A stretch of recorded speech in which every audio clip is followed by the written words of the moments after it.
미래를 보는 창, JTB. 안녕하세요. JTBJ입니다. 우리나라 시간으로 내일 7월 FOMC 성명서와 파월의 기자회견이 진행됩니다. 그래서 이번에는 어떤 것을 살펴보면 좋을지, 그리고 이번 FOMC 전후로 시장이 어떤 환경으로 바뀔지 이런 것들을 간단히 살펴보겠습니다. 근데 제가 뭐 이것저것 다 살펴봤긴 했는데 지금 상황에서는 7월 FOMC가 끝나고도 크게 바뀌는 건 없을 것 같아요.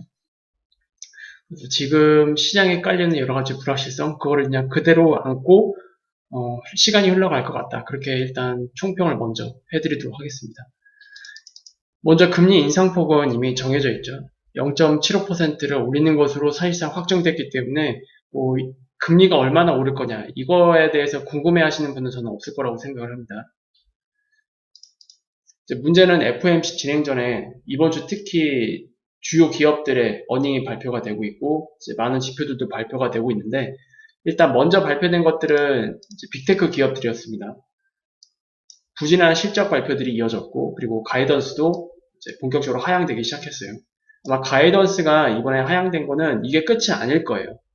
3분기 어닝이 발표되면 또 하향 조정될 가능성이 높거든요. 그래서 이거는 일단 연말에서 내년 상반기까지는 계속 지속되지 않을까 그렇게 보고 있습니다.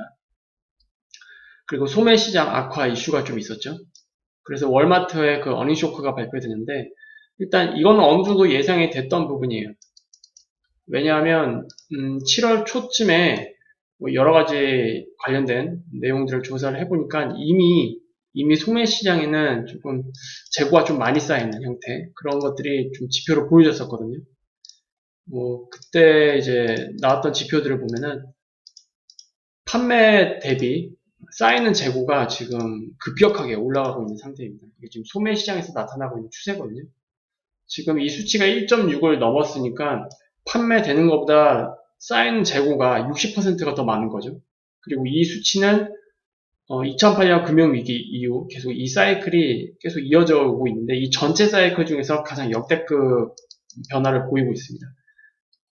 당연히 이런 흐름이 있다 보니까 뭐 굳이 월마트나 이러한 소매 시장에서의 실적은 좋을 수가 없겠죠. 그게 이번에 후행 지표로 발표가 된 거고요. 그리고 이거는 앞으로도 좀 지속될 가능성이 있지 않겠느냐 그렇게 보여집니다. 왜냐하면 이제 4분기로 가면 갈수록 그리고 내년 초로 가면 갈수록 소비자들의 어떤 소비 여력 이런 것들은 더 하락할 가능성이 높거든요. 그런 걸 감안했을 때 가이던스는 계속 하향 조정될 가능성 이런 것들을 열어놔야 될 것 같고요. 그리고 이번에 발표된 컨퍼런스 보드 소비 심리 역시도 예상치보다 더 안 좋게 나오면서 추세 하락을 이어나갔습니다. 예상했던 거는 97.2였는데 발표된 건 95.7이었죠. 근데 이미 미시간에서 거의 수십 년 만에 가장 최악의 소비 심리를 보여주고 있기 때문에 이것도 이제 쭉 따라갈 것 같아요. 그래서 컨퍼런스 보드의 이 소비 심리가 본격적으로 쭉 하락하는 이 시기는 4분기 정도가 되지 않겠느냐 저는 그렇게 보고 있습니다. 그리고 이제 10년물과 2년물 스프레드는 계속 벌어지고 있습니다. 이제 마이너스로 계속 커져가고 있는데 지금 10년물과 2년물의 국채 스프레드를 보면은 이 역전 폭이 2008년 금융위기 전에 있었던 그 역전보다 더 깊게 나타나고 있어요. 여기까지 내려왔죠. 그리고 이제는 닷컴 버블이 나타나기 전에 그 수치가 최대로 마이너스 0.4% 정도, 그 정도까지 내려갔었는데, 뭐 여기서 1.5%만 더 내려가게 되면 이제 그 수치에 도달하겠죠. 그리고 사실상 그 정도 역전이 되면 거의 역전은 거의 뭐 절정에 다다르지 않겠느냐 그렇게 보고 있습니다. 그리고 여기까지 내려가려면 일단 4분기까지는 더 지켜봐야 될 것 같아요. 그래서 어쨌든 지금 2년물이 정책금리잖아요. 정책금리를 따라다니고 있기 때문에 지금 연준의 어떤 정책 경로를 보면 최소한 뭐 12월까지는, 그러니까 올해까지는 금리 인상이 예정되어 있기 때문에 2년물은 계속 올라갈 거고요. 대신 10년물은 이제 어쨌든 경기 성장률 이런 것들을 반영할 거라서 오히려 하락하는. 그래서 역전폭이 더 지금보다는 커질 가능성은 높다. 이렇게 보시면 되겠죠. 그리고 연준에서는 이제 파월도 얘기를 했지만 10년물과 3개월물 스프레드를 더 중요하게 본다라고 얘기를 했는데 10년물과 3개월물 스프레드가 역전이 되게 되면 이거는 사실상 단기 시장도 거의 유동성이 이제 좀 많이 말라갈 가능성이 높다라고 보여집니다. 만약에 10년물과 3개월물에서도 역전이 발생하게 되면 이제 뭐 레포 시장 이쪽으로도 아마 영향을 줄 가능성이 높아요. 실제로 2018년에도 10년물과 2년물 역전 이후 10년물과 3개월물이 역전되고 나서 레포 시장에 급격하게 얼어붙었거든요. 그러니까 단기 시장까지 영향을 받는다는 얘기입니다. 그리고 단기 시장까지 영향을 받게 되면 특히 주식 시장 이런 쪽으로 좀 영향을 더 많이 줄 수도 있어요. 그래서 지금 보면은 급격하게 떨어지고 있잖아요, 이렇게. 마찬가지로 3개월물도 정책금리랑 거의 따라다니기 때문에 뭐 이것도 사실상 시간 문제일 뿐이지 역전될 가능성은 굉장히 높다. 그리고 이렇게 가게 되면은 이제 연준에서도 이거는 강력한 침체 시그널이다라고 인정을 할 수밖에 없을 거예요. 이제 다만 문제가 되는 건 고용지표죠. 기존과 다르게 지금 이런 구간에서도 고용지표가 지금 완전 고용을 가리키고 있어요. 지금 이 상황에서 이렇게 하락하고 있는 상황에서도. 그래서 이게 약간 좀 변수이긴 한데 이것 때문에 오히려 연준에서는 긴축 강도를 낮출 수가 없는 상황입니다. 참 아이러니하죠, 지금 상황에서는. 그래서 FOMC 이번 체크 포인트를 좀 살펴보면 인플레이션에 대한 전망 이거는 기존보다는 자신감을 조금 더 가질 가능성이 높아요. 왜냐면 이건 CPI 기준으로 보면 어쨌든 유류 가격이 하락했기 때문에 7월 초에 발표한 CPI보다는 낮게 나올 가능성이 높거든요. 그렇다라고 해서 이제 팍 낮아질 가능성은 없고요. 여전히 높은 수준의 인플레이션은 유지될 가능성이 높다. 하지만 인플레이션 피크아웃에 대한 그런 자신감은 일단 보여줄 것 같아요. 근데 뭐 사실상 무의미하죠. CPI가 피크아웃 됐다. 그거 무의미합니다. 왜냐하면 CPI가 이렇게 올라왔다면 이렇게 떨어지는 게 아니고 이렇게 떨어질 거기 때문에. 그래서 최소한 내년 말 정도는 가야 우리가 인플레이션 2% 이것을 조금 사정권 안에 둘 수 있지 않을까. 내년 말. 그러니까 1년 뒤입니다. 어쩌면 1년보다도 더 길게 갈 수도 있고요. 어쨌든 뭐 인플레이션 전망은 뭐 그 정도로 예상되고 있긴 한데 어쨌든 자신감을 보여주는 게 중요하겠죠. 그리고 경기 침체에 대한 분명히 질의응답이 있을 거예요. 기자들이 분명히 물어볼 거거든요. 왜냐하면 6월 FOMC보다도 지표는 더 안 좋아졌기 때문에 선행 지표들도 그렇고요. 근데 아마도 고용시장을 근거로 해서 경기 침체에 대한 그 확률 같은 거는 좀 많이 부정할 가능성이 높아요. 그리고 이번 옐런 재무장관도 리세션에 대한 어떤 그 기술적 이런 조건들을 좀 추가하겠다라고 얘기를 했죠. 왜냐하면 지금 FOMC 이후에 2분기 GDP가 발표될 텐데 마이너스 성장 가능성이 좀 높은 상황인 것 같거든요. 그러니까 옐런 의장이 그게 발표된 이 전부터 이렇게 충격을 받을까봐 미리 이제 밑밥을 깐 거죠. 근데 뭐 이런 것들을 추가로 넣을 것 같긴 해요. 고용시장이 뭐 몇 퍼센트 이상이어야 된다.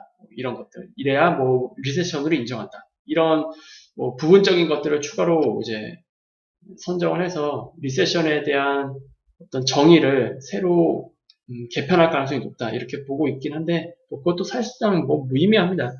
뭐 시간 싸움이잖아요. 결국. 그리고 이제 시장에서 가장 중요하게 볼 거는 아무래도 요거 같아요. 근데 지금 향후 금리 경로에 대해서 예측을 하려면 중요한 게 요거랑 요거죠. 두 개. 근데 이거는 급격하게 떨어질 가능성이 없고 그리고 고용시장도 마찬가지로 굉장히 강하기 때문에 뭐 이번에 향후 금리 경로에 대해서는 뭐 구체적으로 얘기하지 않을 가능성이 높긴 하거든요. 그렇지만 우리가 이런 것들을 봤을 때 9월 FOMC에서도 고용시장이 만약에 강력하게 뒷받침되고 있다. 그리고 인플레이션이 피크 아웃은 맞는데 높은 수준으로 계속 유지가 된다. 그러면 9월 달에도 정말 재수없으면 75bp 올릴 수도 있어요. 그리고 현재 나오고 있는 상황들 보면 아무리 못해도 50bp는 올려야 될 것 같고요. 그래서 여전히 강한 긴축이 유지될 가능성이 일단 높지 않겠느냐 저는 그렇게 보고 있긴 한데 일단 요거에 대한 힌트가 나오는지 안 나오는지 요거 좀 보도록 하겠습니다. 힌트가 나오는 게 좋긴 하죠. 왜냐하면 시장은 가장 싫어하는 게 불확실성이기 때문에. 이 셋 중에는 그래도 가장 우리가 좀 집중해서 봐야 할 부분은 요게 아닐까 저는 생각을 합니다. 그리고 경기 전망에 대해서도 뭐 얘기를 하겠죠. 아마 이것과 연계돼서 질문이 나올 것 같긴 한데 뭐 파월이 아무래도 경기 침체 쪽으로는 얘기하지 않을 가능성이 높아요. 왜냐면 이제 저번에도 말씀을 드렸지만 그런 위치에 앉아 있는 사람이기 때문에 오히려 이런 것들을 부추겨서 시장에 충격을 줄 것 같지는 않습니다. 페드 풋은 아니겠지만 그렇다라고 해서 지금 당장 나오지도 않은 어떤 강력한 경기 침체 이런 것들을 뭐 예상하는 듯한 그런 뉘앙스의 멘트는 절대로 하지 않을 것 같아요. 그래서 7월 FOMC 체크 포인트는 뭐 냉정하게 얘기해서 크게 우리가 뭐 체크를 해봐야 될 부분은 딱히 없는 것 같은데 그나마 한다면 이 부분이 될 것 같습니다. 금리 경로에 대해서 뭔가 우리가 예상할 수 있는 힌트를 주기를 바랍니다. 그리고 FOMC가 끝나게 되면 일단 우리가 확인해야 될 지표는 크게 두 가지일 것 같아요. 하나는 이제 GDP, 이분이 GDP고요. 그리고 하나는 고용시장 관련된 지표. 이 두 개를 보면 될 것 같습니다. 그리고 이제 8월 초에 아마 ISM 제조 PMI 지수가 발표될 거예요. 이게 이제 실물 경제랑 관련된 지표이긴 한데 저번에 한 52 정도 나왔었죠. 이제 이번에 과연 50 밑으로 떨어지는지 안 떨어지는지 요거를 조금 확인을 해야 될 것 같습니다. 이거는 좀 중요할 것 같아요. 이 중에서 가장 중요한 걸 꼽자고 한다면 저는 이걸로 전 생각을 합니다. 그리고 연준 입장에서는 지금 7월 말이잖아요. ISM 제조 PMI 지수가 어느 정도 나올지 미리 데이터를 봤을 가능성이 좀 높다라고 보고 있거든요. 그래서 기자회견 전에 이미 파월이 이런 것들을 확인을 하고 이것을 기자회견에서 아까 내용 있었잖아요. 경기 전망. 그리고 이것도 약간 영향이 있죠. 여기에 뭉뚱그려서 답변을 해줄 가능성이 있지 않겠느냐 그렇게 보고 있습니다. 그래서 만약에 이것까지도 좀 더 파월이 좀 구체적으로 얘기를 해준다면 이번에 ISM 제조 PMI 지수 안 좋게 나오겠구나. 미리 예상을 해볼 수가 있겠죠. 그리고 시장에는 이제 그런 것들이 어느 정도 좀 선반영돼서 움직이지 않을까 그렇게 생각을 합니다. 그래서 시장은 지금 어쨌든 밑으로 조정이 나오더라도 조정을 받아도 이상하지 않을 만큼의 어떤 폭을 그 공간을 좀 확보해 놓긴 했거든요. 그래서 이게 뭐 이대로 반등이 끝나고 다시 밑으로 내려간다 그런 위치는 아닌 것 같아요. 그래서 어느 정도 이런 것들을 반영할 만한 그러니까 이게 나쁘게 나오게 되면 어느 정도 시장에 약간의 불확실성이 추가가 되는 거잖아요. 그런 것들을 뭐 반영할 수 있을 정도의 시장 하락폭은 일단 열어놨기 때문에 크게 반등 장세가 뭐 여기서 끝난다. 이것까지는 우려하지 않아도 될 것 같다라고 생각을 합니다. 그리고 이제 7월 FOMC가 끝나게 되면 정책적으로 공백기를 갖게 돼요. 9월 FOMC 전까지. 어차피 8월 달에는 잭슨홀 미팅이 있긴 한데 잭슨홀 미팅이 이제 진행되기 전후 이제 여러 가지 또 지표들을 확인할 거 아니에요. 그런 것들을 가지고 이제 단기 그리고 중기, 장기 이렇게 이런 부분에 대한 어떤 그 정책에 대한 향후 가이던스 이런 것들이 좀 포커싱이 돼서 좀 심도 있게 다루지 않을까 잭슨 미팅에서 그렇게 보고 있습니다. 그리고 뭐 중요한 거는 어쨌든 연준에서도 계속 9월 FOMC를 강조를 했어요. 일단 뭐 거의 사실상 7월 FOMC까지는 가이던스를 던져줬잖아요. 어떻게 진행할 것 같다. 그런데 이제 그 이후에는 9월 FOMC 전에 그 사이에 나오는 어떤 지표들을 가지고 그런 것들을 최종적으로 확인한 뒤에 9월 FOMC 이후에 정책을 결정할 가능성이 높다. 이렇게 얘기를 했기 때문에 9월 FOMC 전에 나오는 어떤 그 지표들, 이런 것들을 우리가 좀 주의 깊게 볼 필요는 있고요. 이런 것들이 나오기 전까지 어쨌든 공백기가 있으니까 시장이 위아래 막 흔들더라도 어쨌든 베어마켓 랠리 장세는 최소한 아무리 못해도 최소한 9월 FOMC 전까지는 유지하지 않을까라는 조심스러운 예상을 하고 있습니다. 여러분들 이런 것들을 좀 참고를 해서 여러 가지 지표들이 나올 때마다 여러분 나름대로 시나리오 투자를 할 수 있는 또는 시나리오 대응을 할 수 있는 이런 전략들을 구축해 놓으시면 굉장히 도움이 될 것 같습니다. 오늘은 이렇게 마무리 짓도록 하겠고요. 내일 FOMC에서 뭐 별다른 특이사항이 나오지 않으면 영상을 생략할 거고요. 만약에 좀 특이사항이 있다 그렇게 되면은 내일 7월 FOMC 리뷰 영상을 또 따로 올려드리도록 하겠습니다. 그러면 다음에 더 좋은 영상으로 찾아뵙도록 할게요. 감사합니다.